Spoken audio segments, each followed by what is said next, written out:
nap már, hisz elmúlt régen. Zengelek mind a fák, szólok madárból, dal, mint a sok madár, szabad a zárban.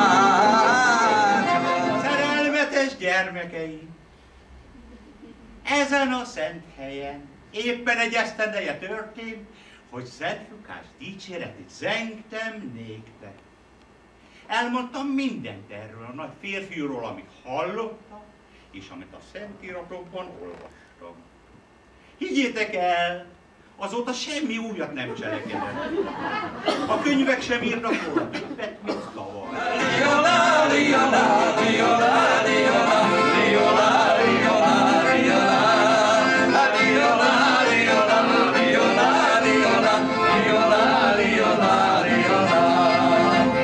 Azt mondja az ördög.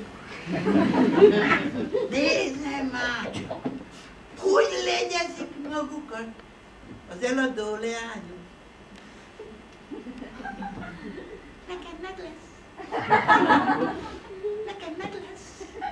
Neked meg lesz. És az úriasszonyok?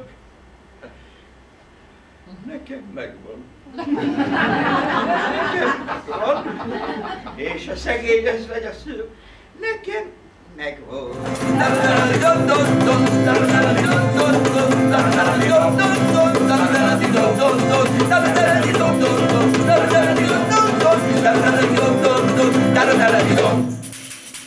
Repülni akarok! Elém a szél! Az ég! A napfény! Énekelek, jó berugok, és nem is tudom, hogy mi részek itt jobban. A dal vagy a napfény.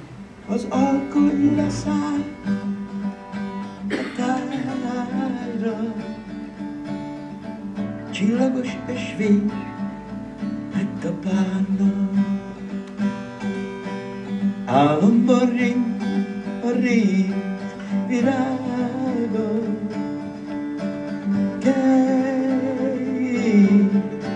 Bezárva. Hát mit gondol? Hogy fog segíteni rajtad a Jóisten? A Szent Lélek segítségével, mi? Nem is tudom, hol volt az eszem, amikor hozzám mentem ahhoz a nyomorult vén emberhez. Megmondom, hogy hol volt az eszem. Én sem vagy sokkal. De nekem így is tetsz. És tudod, hol volt a tesz? Elment az eszem.